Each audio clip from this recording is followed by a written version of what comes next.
16 मई 2014 से पहले ये तमाम जो चेहरे हैं सूरमा के नाम से जाने जाते थे, चाहे अरविंद केजरीवाल हो दिल्ली में, बिहार में लालू यादव, उत्तर प्रदेश में मुलायम सिंह, मायावती और जम्मू कश्मीर में फारूक अब्दुल्ला, या यूं कहें कि पूरा अब्दुल्ला परिवार। 16 मई से पहले देश की सियासत में कई सियासी सुरमा, मैं इन्हीं की बात कर रहा हूं, उछल कूद मचाए हुए थे। बड़ी बड़ी जीत के दावे किए जा रहे थे, लेकिन नतीजे सामने आए तो सभी की बोलती हो गई बंद। हवाई दावे करने वाले नेता देश की सियासत में कई सियासी सुरमा, मैं इन्हीं की बात कर रहा हूं, उछल कूद मचाए हुए थे। बड़ी बड़ी जीत के दावे किए जा रहे थे, लेकिन नतीजे सामने आए तो सभी की बोलती हो गई बंद। हवाई दावे करने वाले नेता जमीन पर आ गए। देश की जनता ने ऐसा जनादेश दिया कि बड़े बड़े सुरमाओं का अपने ही राज्यों में सुपड़ा साफ हो गया। आज हम कुछ ऐसे ही सुरमाओं का सियासी बही खाता खंगालेंगे और आपको दिखाएंगे कि 2009 से 2014 के नतीजों में कैसे उनके वोट बैंक में सेंध लगी। हम आपको दिखाएंगे मुलायम, मायावती, लालू, अरविंद केजरीवाल और फारूक अब्दुल्ला जैसे नेता जो चुनाव से पहले बड़ी बड़ी बातें कर रहे थे, नतीजे आते ही इनकी हालत पतली कैसे हो गई। कैसे आसमान से बातें करने वाले ये नेताजी अब जमीन पर आ गए।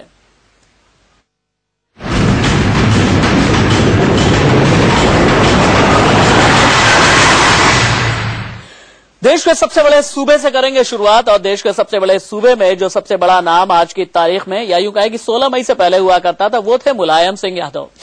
मुलायम सिंह यादव एक जमाने में कहे जाते थे उत्तर प्रदेश में धरती पुत्र, राम मनोहर लोहिया के चेले, और न सिर्फ धरती पुत्र बल्कि कहा यह भी जाता था कि समाजवाद के सूरमा है। वो समाजवाद के सूरमा जो बाद में क्रोनी कैपिटलिज्म यानी चहेतों के पूंजीवाद में तब्दील हो गया, और चहेतों के पूंजीवाद में शायद मुलायम सिंह यादव का किला किस तरह से ढहा, ये आंकड़े बता रहे हैं। देखिए आप, 2009 में जब मायावती के लिए था क्या कि उनके लिए एंटी इनकम्बेंसी लटक रही थी, और चूंकि मायावती की सरकार थी राज्य में, 2009 में 23 सीटें मुलायम सिंह यादव निकाल करके लेकर के गए थे, और 2014 में यह आंकड़ा घट करके महज 5 सीटों का रह गया। हालांकि वोट प्रतिशत में बहुत ज्यादा फर्क नहीं रह गया है।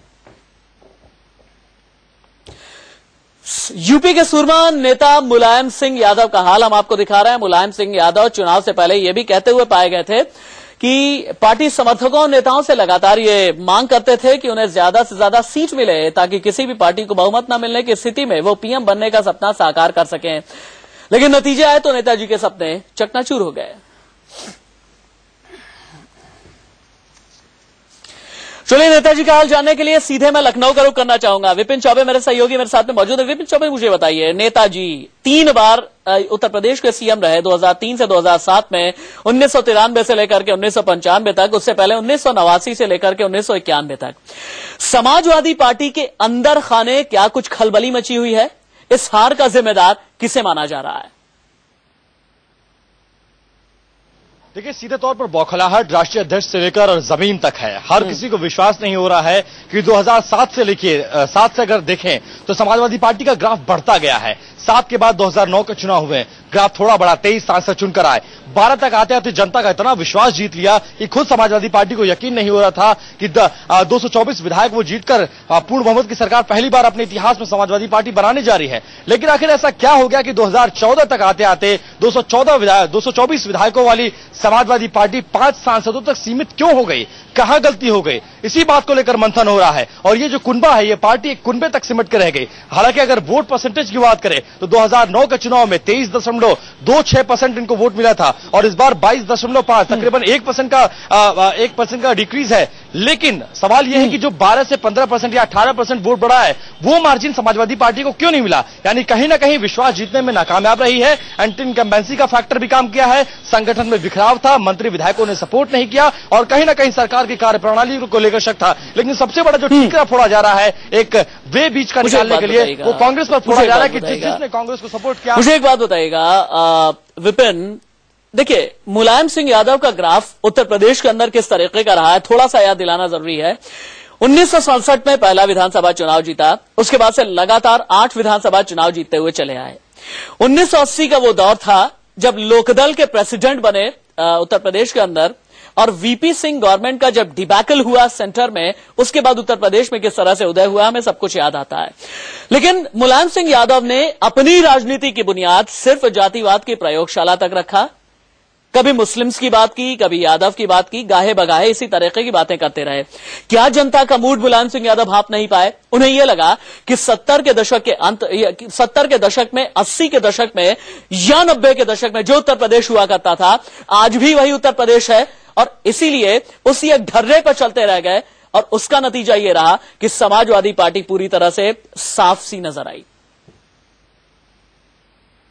बिल्कुल सही कहा जाएगा, और इस बात को गलत नहीं कहा जाएगा, क्योंकि 60 के दशक से राजनीति की शुरुआत करने वाले मुलायम सिंह यादव 21वीं सदी में भी उसी ट्रेंड को अपना रहे हैं। शायद यही बात रही कि जनता की नब्ज को टटोलने में नाकामयाब रहे। लेकिन 2012 में जब चुनाव की कमान खुद मुख्यमंत्री अखिलेश यादव ने संभाली थी, तो शायद वो जाति से ऊपर उठकर एक युवाओं की बात करने, युवाओं का चेहरा बनकर उभरे थे। लेकिन उन्होंने भी अपना भरोसा खो दिया, और 2014 तक आते आते ये साफ हो गया कि यहां भी समाजवादी पार्टी फेल है, और लोकसभा चुनाव में वो फिर उसी जाति और उसी समीकरण की बात करिए जैसा 60, 70 और 80 के दशक में किया जाता था। यही वजह है कि लोगों ने भरोसा समाजवादी पार्टी से उठाकर अपना बीजेपी में शिफ्ट कर दिया, और जो बीजेपी 9 सीटों तक सीमित थी, वो 73 का आंकड़ा पार करने में कामयाब। ठीक है विपिन चौबे, आप रहिए मेरे साथ में। दूसरा जो बड़ा नाम आता है, बड़ा चेहरा, जिनके जबान से हमेशा एक ही शब्द निकलते हैं, अर्थात ये, अर्थात वो, अर्थात ये। मायावती इस बार के अर्थात का अर्थशास्त्र समझ पाई? जी, मायावती की बात हो रही है। चुनाव से पहले मायावती बीजेपी और समाजवादी पार्टी पर दहाड़ती थी, दावों में दोनों ही पार्टियों को पछाड़ती थी, लेकिन नतीजे आए तो मायावती का हाथी सियासी रेस में ऐसा पिछड़ा कि अब वो सीट की संख्या में कहीं भी दिखाई नहीं पड़ता। आंकड़ों के नजरिए से समझिए, साल 2009 में यूपी में 21 तब सीएम हुआ करती थी मायावती, 21 सीटें लेकर के आई थी। 2014 में एक भी सीट नहीं, यानी कि क्लीन स्वीप हो गया मायावती के लिहाज से। 2009 का जो वोटिंग प्रतिशत था वो 6.17 था, और 2014 में माफ कीजिएगा 4% ही वोट सिमट करके रह गए। हालांकि उनकी पार्टी को मिले वोट का प्रतिशत 4.1 जरूर रहा, लेकिन सीटों में तब्दील कुछ भी नहीं हो सका। मायावती के जहन में क्या चल रहा होगा? मायावती क्या रिसर्जेंस कर पाएंगी? मायावती क्या अपनी पार्टी को रिवाइव कर पाएंगी? ये है आज की तारीख में सबसे बड़ा सवाल। वो मायावती जिन्होंने 4 बार उत्तर प्रदेश की सत्ता देखी है बतौर सीएम।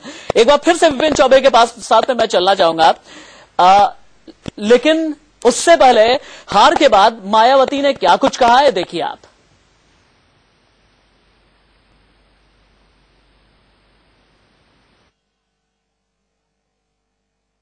बीएसपी के खिलाफ यहां बीजेपी, कांग्रेस व सपा आदि इन सभी विरोधी पार्टियों के द्वारा एक सोची समझी साजिश व रणनीति के तहत इन किस्म किस्म के इस्तेमाल किए गए घिनौने हथकंडों को ही पूर्ण रूप से जिम्मेवार मानकर चलती है। और इस संदर्भ में सबसे पहले यहां मैं आप लोगों को ये भी कहना चाहूंगी कि जैसे ही उत्तर प्रदेश में पहले व दूसरे चरण के चुनाव होने का समय नजदीक आया, जिसमें अधिकांश मुस्लिम बहुल्य क्षेत्र आता था, तो फिर उस समय तुरंत ही मौका पाकर भारतीय जनता दिल्ली की जेजे कॉलोनी में रह करके मायावती एक जमाने में कहा जाता है कि आईएएस होना चाहती थी, टीचर के तौर पर नौकरी कर रही थी, और यही जेजे कॉलोनी में रह करके मायावती आईएएस एग्जाम्स की तैयारी कर रही थी। 1977 में काशीराम उनके पास में पहुंचे और मायावती से ये कहा कि बजाय इसके कि आप आईएएस एग्जाम की तैयारी कीजिए, मेरे साथ आ जाइए, मैं आपको नेता बना दूंगा और आईएएस की तो लाइन लग जाया करेगी। लेकिन आज मायावती के सामने लाइन लगाने वाला कोई नहीं है। विपिन चौबे के पास में चलेंगे एक बार फिर से। विपिन चौबे, मायावती एक ऐसी शख्सियत है, पीवी नरसिम्हा राव ने एक जमाने में मायावती के लिए कहा था मिरेकल ऑफ इंडियन डेमोक्रेसी, यानी हिंदुस्तानी लोकतंत्र का सबसे बड़ा अजूबा। और वो मायावती जिन्होंने 4 बार उत्तर प्रदेश की सत्ता देखी, 1995 में देखी, 1997 में देखी, 2002 से 2003 तक देखी, और 2007 से 2012 का उनका टेन्योर कोई भूल नहीं सकता। आज की तारीख में मायावती के आसपास कौन है? मायावती क्या कर रही हैं? कहां पर हैं? उनकी अगली स्ट्रैटेजी क्या है? कोई रिवाइवल करा पाएंगी? नहीं करा पाएंगी? क्या चल रहा है मायावती के दिमाग में? क्या चल रहा है मायावती के दिल में? देखिए, ये हकीकत है कि 2014 के लोकसभा चुनाव में मायावती का सुपड़ा साफ हो गया है। मायावती एक भी सीटें निकालने में नाकामयाब साबित हुई हैं। बड़ी बात यह है इस चुनाव की सबसे बड़ी जो बात निकल कर आई है कि मायावती का जो कैडर वोट बैंक था, जो शायद कभी शिफ्ट नहीं हुआ है, मायावती को बहुत भरोसा था जाटव वोट बैंक पर, हरिजन वोट बैंक पर, जो सबसे पिछड़ा SC/ST वोट बैंक था, वो भी इस बार शिफ्ट हुआ है। इसीलिए मायावती पूरी तरह से हिल गई हैं। भले ही वो इस बार प्रेस कॉन्फ्रेंस करके ये कहती नजर आ रही हो और दावा करती नजर आ रही हो कि उनका जो कैडर वोट बैंक है सिर्फ वो उनके साथ रहा है जो एडिशनल वोट बैंक था, यानी फॉरवर्ड क्लास, OBC और माइनॉरिटी, वो शिफ्ट हुआ है। लेकिन हकीकत यह है कि SC/ST वोट बैंक भी मायावती से शिफ्ट हो गया है। अब मायावती के सामने दिक्कत यह है कि क्या वो अपने वोट बैंक को वापस अपने पाले में ला पाएंगी। और बड़ी बात है उत्तर प्रदेश के लिहाज से कि विधानसभा की जो बॉल थी वो हमेशा दो पार्टियों के पाले में खेलती थी, या तो समाजवादी पार्टी या तो बसपा। लेकिन अब एक तीसरा दावेदार इस मैदान में पैदा हो गया है, वो है बीजेपी। अगर बीजेपी इसी तरह से रिवाइवल करती रही और विधानसभा चुनाव में इसी मजबूती के साथ लड़ी तो मुमकिन है कि समाजवादी पार्टी और BSP के लिए मुश्किल खड़ी करेगी। और जिस तरह से लोकसभा चुनाव में अपना परचम ला रहा है, शायद विधानसभा चुनाव तक आते आते संगठन के स्तर पर अगर मजबूती दिखाई, हालात 1984 और ये जलवा यूं ही बरकरार रहा। जी विपिन चौबे, ठीक है, फिलहाल के लिए आपका शुक्रिया। 1984 वो दौर हुआ करता था जब काशीराम ने BSP की स्थापना की, तब से लेकर के आज तक कहते हैं कि दलित वोट बैंक जो है उसे इंटैक्ट करके रखा मायावती ने, चाहे जिस भी तरीके से, चाहे साम दाम दंड भेद के जरिए। आगे बढ़ेंगे और अगले जो सूरमा है किसी पहचान के मोहताज तो नहीं है। सबसे ज्यादा सोशल नेटवर्किंग साइट पे उन्हें लेकर के जोक्स बना करते हैं। सबसे ज्यादा यूट्यूब पर आप चले जाइए, एक से एक वीडियो आपको मिल जाएंगे। और अभी हाल के दिनों में उन्हें निर्मल बाबा 2014 का अवार्ड भी मिला है, और वो है अरविंद केजरीवाल। 49 दिन के मुख्यमंत्री दिल्ली के अरविंद केजरीवाल, जो खुद को और अपनी पार्टी को ईमानदारी का सर्टिफिकेट बांटते हैं, उन पर दिल्ली की जनता ने खूब भरोसा किया। विधानसभा चुनाव में दिल्ली की 70 में से 28 सीटें जीतकर उन्होंने दिल्ली की सत्ता भी संभाली। लेकिन लोकसभा चुनाव में सीटें बढ़ाने के लालच ने उन्हें डुबो दिया। केजरीवाल को इस बार के लोकसभा चुनाव में 4 सीट मिली, जबकि वोट प्रतिशत रहा 2। सबसे बड़ी बात यह है कि ये जो सीटें हैं, जो आपको जो 2000 माफ कीजिएगा, यहां पर शायद कुल जो सीट है और वोट प्रतिशत हम आपको दिखा रहे हैं। हाँ देखिएगा आप, 2009-2014 से हालांकि अरविंद केजरीवाल की तुलना नहीं की जा सकती, क्योंकि 2009 के चुनाव में अरविंद केजरीवाल इलेक्शंस में नहीं थे। खैर, जो भी सीटें मिली हैं अरविंद केजरीवाल को पंजाब से मिली हैं। और अब तो यह भी कहा जाने लगा है कि बजाय इसके कि आम आदमी पार्टी कहा जाए, आम आदमी पार्टी को पंजाब आदमी पार्टी कह दिया जाए तो ठीक है, क्योंकि लगभग 98% लोगों की जमानत जब्त हो गई। इंडिया न्यूज संवाददाता शिवानी त्यागी मेरे साथ में मौजूद है। शिवानी त्यागी, मुझे ये बताइएगा, 543 में से 440 सीटों पर आपने अपने उम्मीदवार खड़े किए, उनमें से 15 लोगों को छोड़ दिया जाए तो बाकी सभी की 425 की जमानत जब्त हो गई। अब जमानत जब्त होने के बाद आम आदमी पार्टी के पास बचा क्या है?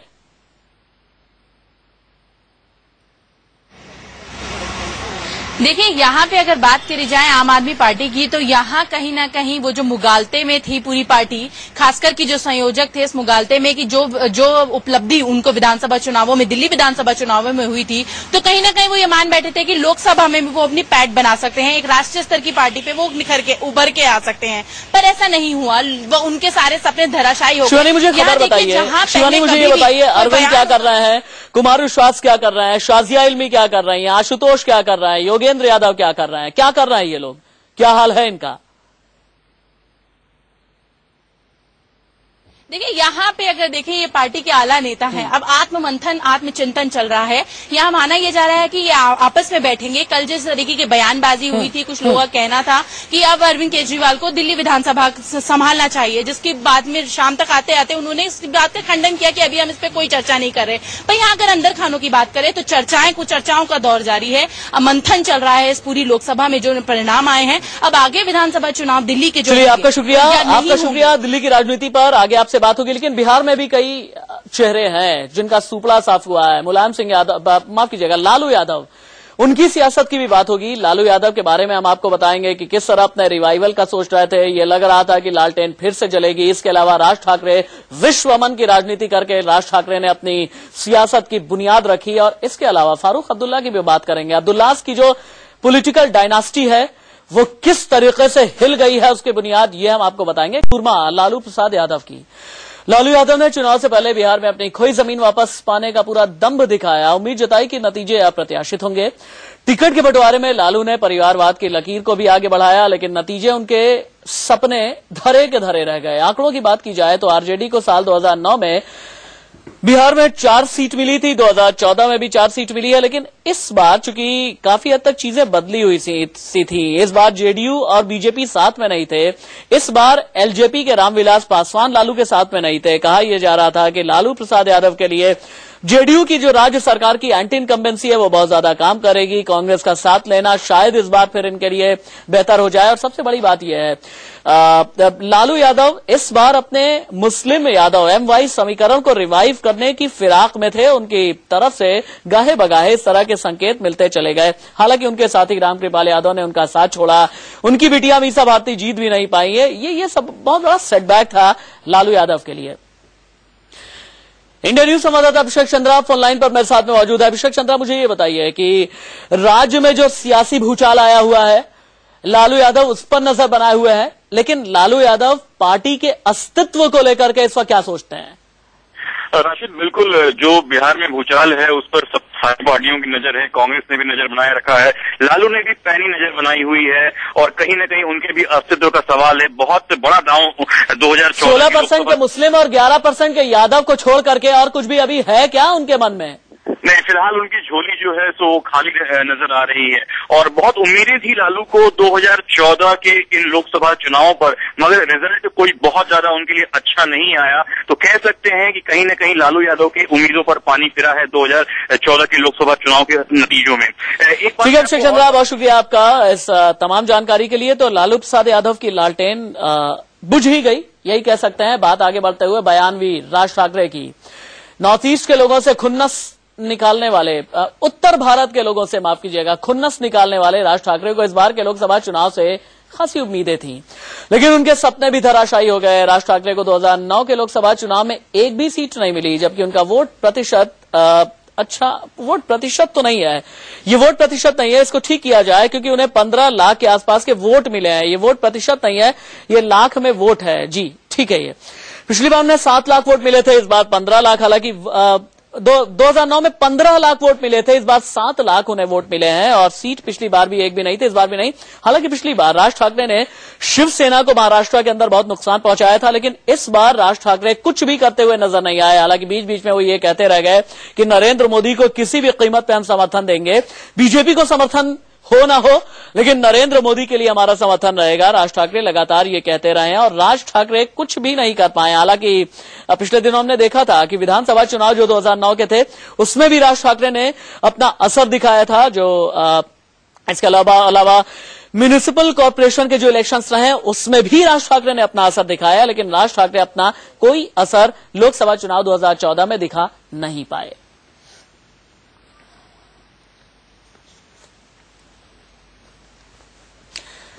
आगे बढ़ते हुए बात जम्मू कश्मीर की सियासत से जुड़े एक बड़े दिग्गज नेता की, नेशनल कॉन्फ्रेंस के मुखिया फारूक अब्दुल्ला चुनाव से पहले बीजेपी पर जमकर निशाने साध रहे थे, लेकिन मोदी की लहर में वो ऐसे उड़े कि सूबे की सत्ता में उनका खाता भी नहीं खुला। साल 2009 में फारूक अब्दुल्ला की पार्टी को सूबे में 3 सीट मिली थी, जबकि वोट प्रतिशत था 19.11।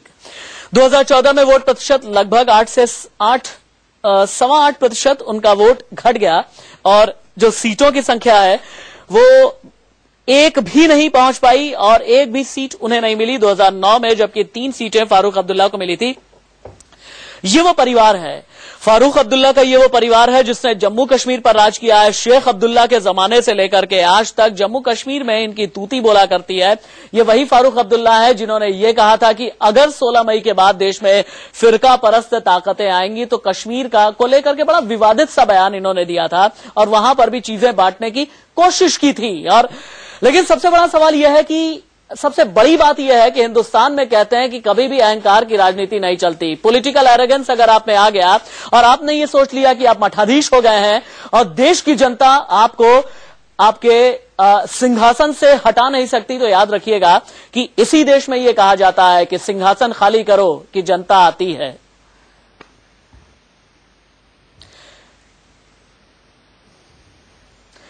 चलिए, ये सुरमाओं की बात हो गई। इन सभी सुरमा, उम्मीद यह है कि ये सभी सुरमा अब आगे से कम ये समझेंगे कि लोकतंत्र में जनादेश बड़ी चीज होती है। जनादेश के लिए जनाधार होना चाहिए और जनाधार के लिए सबसे बड़ी चीज ये होती है कि आप देश की जनता का विश्वास पा पाएं। ये विश्वास खोया है इन्होंने, वापस पा पाएंगे या नहीं पा पाएंगे, आने वाला भविष्य तय करेगा। वक्त ब्रेक का हो चला है, कहीं मत जाइए।